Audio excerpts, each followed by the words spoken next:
اللہ تعالیٰ کے فضل و کرم سے مرشد کریم قلندر بابا اولیاء کی تصنیف لوح قلم پڑھی. پوری کتاب لوح قلم کا اگر مختصر ترین الفاظ میں خلاصہ بیان کیا جائے تو وہ یہ ہے کہ کائنات میں نوع انسانی وہ واحد مخلوق ہے جو خالق کا تعارف حاصل کر سکتے ہیں. نوع انسانی تمام کائنات میں وہ مخلوق ہے جو خالق کائنات کے ساتھ اس کے انتظامی امور میں کارکن کی حیثیت سے کام کر سکتی ہے اور کرتی ہے.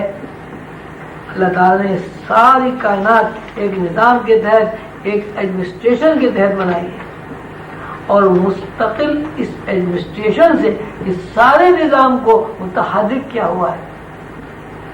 اللہ نے تمام کائنات میں صرف نوع انسان کو یہ دولت و نعمت عطا کی ہے کہ کائنات سے متعلق اور کائنات کی تخلیق سے متعلق فارمولے قاعدے اور ضابطے بحیثیت علم کے انسان کو منتقل کر دیے.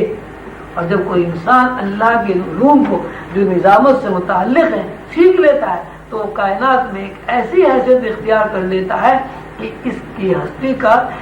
اس کی ہستی کائنات میں ایک رکنیت بن کر ابھرتی ہے.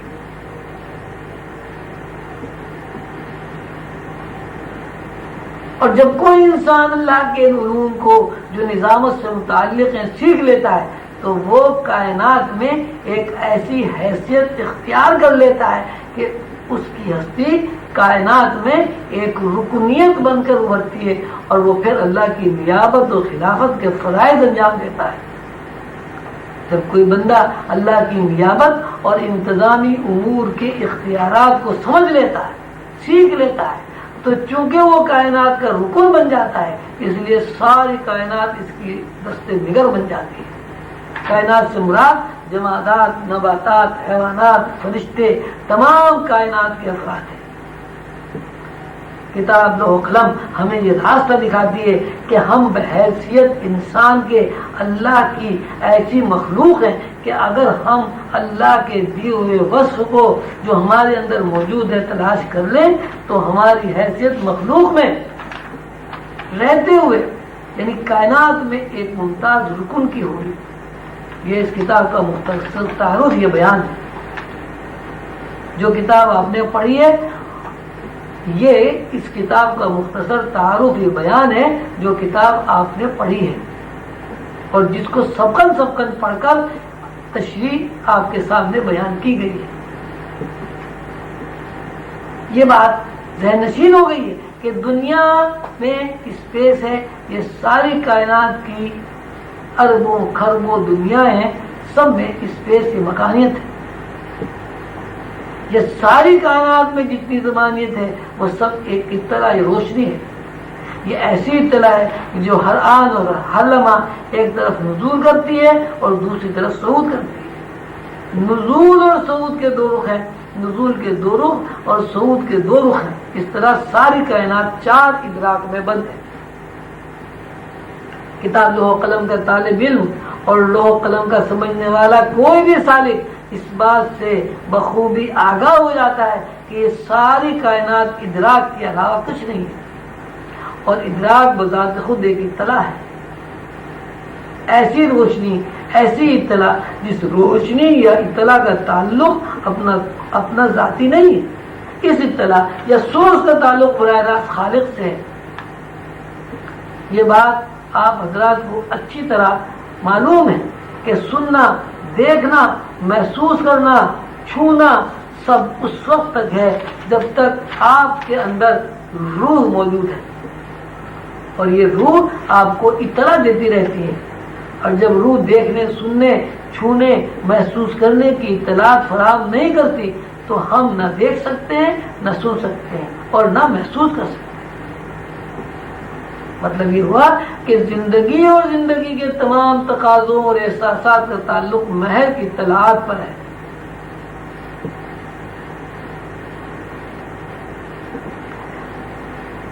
حضور قلندر بابا اولیاء رحمۃ اللہ علیہ نے کتاب لوح قلم میں بالتشریح بیان کیا ہے کہ اطلاع کیا ہے اور اطلاع کہاں سے ملی. پہلی بات یہ ہے کہ اللہ نے جب کن کہا اور کہا ہو جا یعنی کائنات کو مخاطب کر کے فرمایا اے کائنات تو وجود میں آ جا. جیسے ہی یہ فرمایا کائنات وجود میں آ جا، کائنات بن گئی. پھر اللہ نے الستو بربکم، اے کائنات میری طرف متوجہ ہو، میں تیرا رب ہوں. کائنات آواز کی طرف متوجہ ہوئی. کائنات نے اللہ کی ہستی کو دیکھا. اللہ کی ہستی کو دیکھنے کے بعد اقرار کیا، جی ہاں ہم نے آپ کو دیکھ لیا، سن لیا، پہچان لیا. چونکہ دیکھ لیا، پہچان لیا، اس لیے ہم اقرار کرتے ہیں کہ آپ ہمارے رب ہیں، ہمارے خالق ہیں، اور ہم آپ کی مخلوق ہیں. محل نظر ہے کہ آواز ایک اطلاع ہے.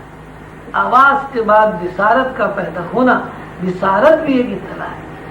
بصارت کے ساتھ کسی ہستی کو دیکھنا اور پہچاننا بھی ایک اطلاع ہے. خود اللہ تعالیٰ فرماتے ہیں میں نے تمہیں سماعت اور بصارت دی، یعنی مخلوق میری سماعت سے سنتی ہے اور بصارت سے دیکھتی ہے. اگر ہم سماعت اور بصارت کو اطلاع تسلیم کرتے ہیں، جیسا کہ تسلیم کرنے پر مجبور ہے کہ اللہ کے ارشاد کی وضاحت اس طرح ہے کہ اللہ تعالیٰ فرماتے ہیں دیکھنے اور سننے کی اطلاع میں نے دی. یہ بات ثابت ہو گئی کہ انسان کائنات میں افضل ترین مخلوق ہے. وہ اس بات کا علم رکھتا ہے کہ وہ جو کچھ بھی ہے وہ اطلاعات کے علاوہ کچھ نہیں ہے. اطلاعات کا تعلق اللہ کی ذات سے ہے. جب ہم عام حالات میں اطلاع کا تذکرہ کرتے ہیں تو ہمیں جس قدر اطلاعات وصول ہوتی ہیں وہ بہت کم ہے. اگر ہم کائنات میں پھیلی ہوئی تمام اطلاعات کے مقابلے میں اپنی مادی زندگی کی اطلاعات کا مقابلہ کریں تو صفر کی سوا کچھ نہیں کر سکتا. یعنی مادی زندگی میں جتنی اطلاعات وصول کرتے ہیں یا مادی زندگی میں جو اطلاعات جذبات بنتی ہیں وہ اتنی محدود ہیں جن کو ناقابل تذکرہ کہیں گے. اب اطلاعات کے پھیلاؤ اور وسعت کو اگر جاننا چاہیں تو اس کا ذریعہ بجز روحانیت کے کچھ نہیں. روحانیت کیا ہے؟ روحانیت کہاں سے سیکھے؟ روحانی علوم کی سند کیا ہے؟ روحانی علوم کی سند قرآن پاک کے علاوہ کچھ نہیں. اللہ تعالیٰ نے اپنے پیغمبر رحمت للعالمین سیدنا حضور علیہ الصلوۃ والسلام کے اوپر اپنی تمام نعمتیں پوری کر دی. تمام نعمتیں روحانی علوم، تخلیق کائنات سے متعلق اسرار و رموز، کائناتی تسخیر کے فارمولے ہیں.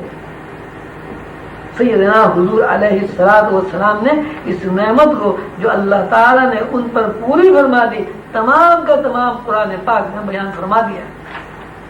اگر کوئی انسان اپنی ذات سے واقف ہونا چاہتا ہے، اگر کوئی انسان دوسری تمام مخلوقات سے نکل کر شرف تلاش کرنا چاہتا ہے، اگر کوئی انسان اللہ کی بادشاہی میں شریک ہو کر اللہ کی نظامت میں کارکن بننا چاہتا ہے اور کائنات پر حاکمیت چاہتا ہے تو اسے چاہیے کہ وہ روحانی علوم سیکھے. روحانی علوم کے لیے قرآن سے رجوع کرنا پڑے. روحانی علوم کے لیے قرآن سے رجوع کرنا پڑے گا. اس کے علاوہ دوسرا کوئی راستہ نہیں. اور اگر کسی دوسرے راستے پر چلا جائے گا تو اس راستے پر چل کر تکمیل علم نہیں ہوگی. اللہ تعالیٰ نے 1,24,000 پیغمبر مبعوث فرمائے. پیغمبروں میں بے شمار پیغمبر ایسے گزرے ہیں جن پر صحیفے نازل ہوئے. کئی پیغمبروں پر کتابیں نازل ہوئیں، لیکن تکمیل علم، تکمیل نعمت کا تذکرہ صرف سیدنا حضور علیہ الصلوۃ والسلام کے بارے میں فرمایا ہے. یہ کتاب لوح قلم جس کا آج آپ نے آخری سبق پڑھا، مرشد کریم سیدنا قلندر بابا اولیاء نے خاتم النبیین حضرت محمد رسول اللہ صلی اللہ علیہ وسلم کی تعمیل ارشاد میں لکھوائی.